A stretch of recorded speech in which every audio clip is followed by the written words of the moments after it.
Hello friends, welcome to my YouTube channel bloom Pathshala. बच्चों, आज मैं आपके लिए प्रोनाउन का थर्ड पार्ट लेकर आई हूं, जिसमें हम प्रोनाउन के कुछ और टाइप्स को देखेंगे। और अगर आपने मेरी इससे पहले प्रोनाउन के पिछले पार्ट्स नहीं देखे हैं तो आप प्लेलिस्ट में जाकर उन दोनों पार्ट्स को देख सकते हैं, जिससे आपको आज की क्लास और बेहतर तरीके से समझ में आएगी। बच्चों, तो चलिए आज स्टार्ट करते हैं हम अपना अगला पार्ट। तो बच्चों, आज हम लोग पढ़ने वाले हैं डिस्ट्रीब्यूटिव प्रोनाउन के बारे में। क्या होते हैं ये डिस्ट्रीब्यूटिव प्रोनाउन? तो आइए स्टार्ट करते हैं। Pronoun like each, either, neither refers to a number of persons और थिंग। जैसे हमारे कुछ ऐसे प्रोनाउन होते हैं जो किसको रेफर करते हैं? नंबर ऑफ पर्सन्स और थिंग्स को रेफर करते हैं, जिसमें हम डिस्ट्रीब्यूटिव प्रोनाउन को यूज करते हैं। For example each, either, neither, ठीक है, इस टाइप के प्रोनाउंस को यूज करते हैं। आइए इनका एग्जाम्पल देखते हैं बच्चों कि हम इनको सेंटेंस में किस प्रकार से यूज करेंगे। तो हमारा सबसे पहला एग्जाम्पल है each of those boys is intelligent.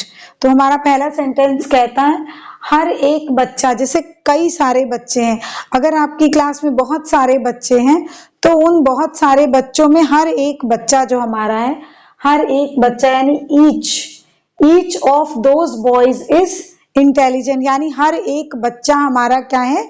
Intelligent है। अब आप ये देखिए, ईच का मतलब होता है, सपोज बच्चों की अगर हमारी क्लास में 40 स्टूडेंट्स हैं तो 40 स्टूडेंट्स में हर एक बच्चा जो हमारी क्लास में प्रेजेंट होगा, हर एक बच्चा हमारा क्या है? इंटेलिजेंट है। इसीलिए बच्चों, जब भी हम ईच प्रोनाउन का इस्तेमाल करते हैं तो हम उसके साथ सिंगुलर वर्ब का इस्तेमाल करते हैं। जैसा कि आप यहाँ देख रहे हैं ईच, तो ईच के साथ हमने क्या यूज किया है? इज को यूज किया। इज हमारी सिंगुलर वर्ब है, क्योंकि हम यहाँ पर हर एक की बात कर रहे हैं। तो आई होप आपको ये बात समझ में आई होगी कि ईच का मतलब होता है प्रत्येक, हर एक। अगला हमारा एग्जाम्पल है either of the two boys has passed. Either का क्या मतलब होता है? ईदर एक तो हमारा डिस्ट्रीब्यूटिव प्रोनाउन है, और either of the two boys has passed का मतलब है दोनों में से कोई एक, यानी जैसे आप कह सकते हैं दो में से कोई एक, ठीक है, दो में से कोई एक लड़का पास हो गया। Either of the two boys has pass, यानी दो में से एक लड़का पास हो गया। तो आप ईदर का मतलब समझिएगा बच्चों, जहां भी आप ईदर शब्द का इस्तेमाल करेंगे वहां पर उसका मतलब होगा किन्हीं दो चीजों में से कोई एक चीज के बारे में हम बात कर रहे हैं। आइए हमारा अगला एग्जाम्पल देखते हैं।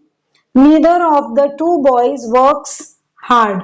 Neither of the two boys, neither का मतलब है दोनों में से कोई भी नहीं, यानी अगर हमारे पास कोई दो चीजें हैं, कोई दो वस्तुएं हैं या दो बच्चे हैं, कोई भी ऐसी दो चीज जिसमें से कोई भी ना हो, मतलब दो में से जीरो हो जाएगा।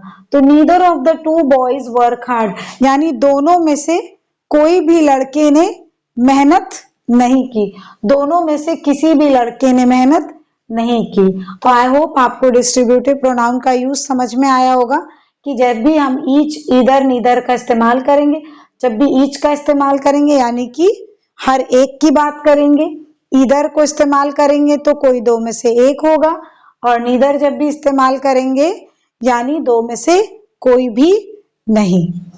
चलिए अब अगला देखते हैं हमारा कौन सा प्रोनाउन है। तो अगला प्रोनाउन है बच्चों हमारा इंट्रोगेटिव प्रोनाउन। तो हमारा इंट्रोगेटिव प्रोनाउन किस लिए इस्तेमाल होता है? आप इसको शुरुआत से ही पढ़ते आ रहे होंगे इंट्रोगेटिव के बारे में। इंट्रोगेटिव का मतलब है कोई भी ऐसी चीज जिसमें आप क्वेश्चन पूछते हैं, जहाँ पे क्वेश्चन वर्ड का इस्तेमाल होता है, उसे हम इंट्रोगेटिव से डिनोट करते हैं। जैसे यहाँ पर हम क्या करेंगे, इंट्रोगेटिव प्रोनाउन क्या होंगे हमारे? वे प्रोनाउन होंगे बच्चों जिनको हम क्वेश्चन पूछने के लिए इस्तेमाल करते हैं, फॉर आस्किंग क्वेश्चन। ये चीज क्लियर कर लीजिए, इंट्रोगेटिव प्रोनाउन जब भी आप यूज करेंगे तो उनको हम क्वेश्चन पूछने के लिए इस्तेमाल करेंगे। For example, who made that noise, वो आवाज किसने की। तो ये जो हु शब्द है बच्चों हमारा, ये हमारा इंट्रोगेटिव प्रोनाउन है। जो कि किसी नाउन की जगह पे इस्तेमाल हुआ होगा। What is that? What is the matter? क्या बात है? Which is your pen? तो यहाँ पे ये which word हमारा क्या है? ये भी हमारा प्रोनाउन है, इंट्रोगेटिव प्रोनाउन है। तो ये हमारा who, what, which। अगला प्रोनाउन है हमारा बच्चों रिलेटिव प्रोनाउन। रिलेटिव प्रोनाउन से ही हमको ये समझ में आ जाना चाहिए कि ये सेंटेंस में कोई ना कोई रिलेशन बनाएगा, दो सेंटेंस के बीच में एक रिलेशन बनाएगा या उन्हें जोड़ने का काम करेगा, क्योंकि ये हमारा क्या है, इसीलिए हम इसे कहते हैं रिलेटिव प्रोनाउन। तो आइए इसकी डेफिनेशन को जान लेते हैं। इसकी डेफिनेशन क्या कहती है? Relative pronouns are used to join, ये देखिए जैसा कि मैंने कहा था, are used to join two sentences together. So relative pronouns are used to join two sentences together. For example, these are the example of these pronouns: who, whom, whose, which, that. तो ये हमारे sentence में क्या करेंगे बच्चों? Relative pronoun का काम करेंगे। ऐसे हमारे और भी रिलेटिव प्रोनाउन होते हैं बच्चों, जैसे which भी आप लगा सकते हैं, ठीक है। तो ये सब भी हमारे रिलेटिव प्रोनाउन होते हैं। तो आइए फिलहाल हम अपने इन एग्जाम्पल्स को देखते हैं कि हमारे एग्जाम्पल्स क्या कहते हैं रिलेटिव प्रोनाउन को। एक बात और मैं आपको बच्चों क्लियर करना चाहूंगी कि जो ये हमारे रिलेटिव प्रोनाउन होते हैं, आपको देख के तो ये लगेगा कि ये तो क्वेश्चन वर्ड थे। इससे पहले हमने विच से, हु से, इनसे हमने क्या बनाए थे? क्वेश्चंस बनाए हुए थे। तो ये हमारे क्या थे? क्वेश्चन की तरह काम कर रहे थे। लेकिन बच्चों इन एग्जाम्पल्स में ये हमारे वर्ड आपको देखने में क्वेश्चन लग रहे होंगे, पर इन वाले सेंटेंसेस एग्जाम्पल्स में ये क्वेश्चन की तरह काम नहीं करेंगे, बल्कि ये दो सेंटेंसेस को आपस में जोड़ने का काम करेंगे। आइए देखते हैं कैसे हमारे ये वर्ड जो है सेंटेंस में इनको जोड़ने का कैसे काम करेंगे। See the example number 1, this is the man who stole my purse. अब यहाँ पे देखिए, दिस इज द मैन, ये आपका एक सेंटेंस हुआ, और ये हु जो हमारा रिलेटिव प्रोनाउन है ये यहाँ पर यूज हुआ, स्टोल माय पर्स।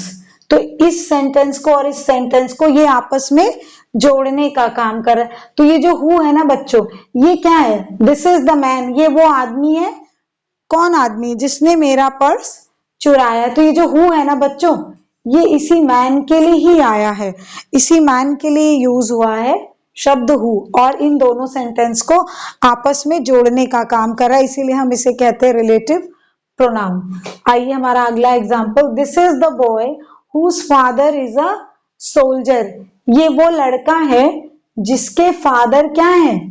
सोल्जर हैं, यानी आर्मी में काम करते हैं, सोल्जर है। तो ये एक पार्ट सेंटेंस का, ये दूसरा पार्ट सेंटेंस का, और इन दोनों सेंटेंस को जोड़ने का काम कर रहा है हमारा रिलेटिव प्रोनाउन whose।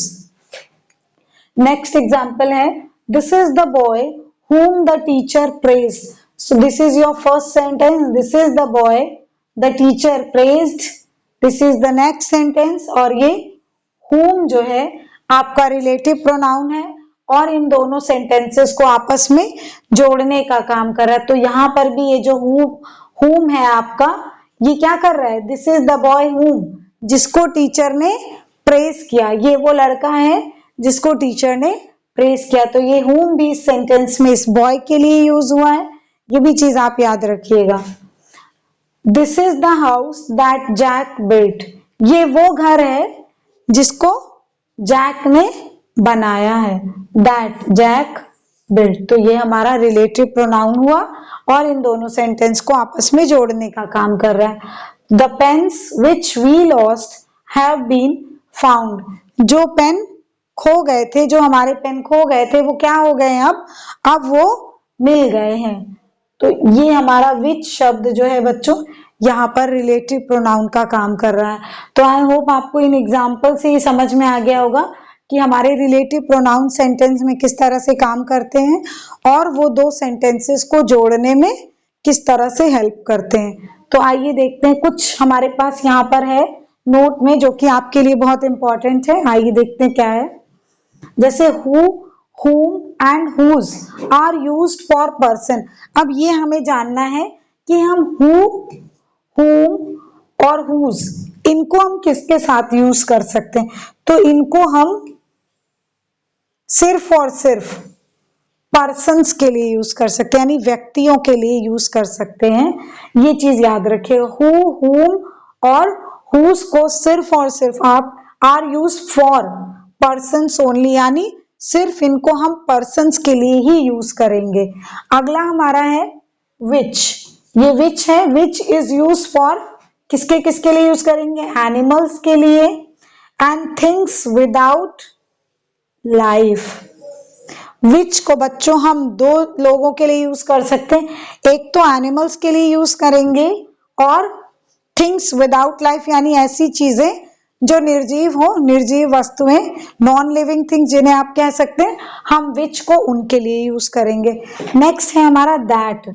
ठीक है, हमारा दैट रिलेटिव प्रोनाउन है, इसको हम किसके लिए यूज करेंगे, for persons, animals and things. इसको हम पर्सन्स के लिए भी यूज कर सकते हैं, एनिमल्स के लिए भी यूज कर सकते हैं और थिंग्स के लिए भी यूज करते हैं। तो इसे हम सभी के लिए, तीनों के लिए यूज कर सकते हैं, जो कि हमारा है दैट प्रोनाउन। सो स्टूडेंट्स, आज की क्लास यहीं पे खत्म होती है। तो आई होप आज की क्लास आपको हेल्पफुल लगी हो। तो अगर आज की क्लास आपको अच्छी लगी हो बच्चों, तो वीडियो को लाइक कीजिएगा, चैनल को सब्सक्राइब कीजिएगा और बेल आइकन को प्रेस करना मत भूलिएगा, जिससे आपको हमारी क्लास की लेटेस्ट अपडेट्स मिलती रहें। Thank you for watching.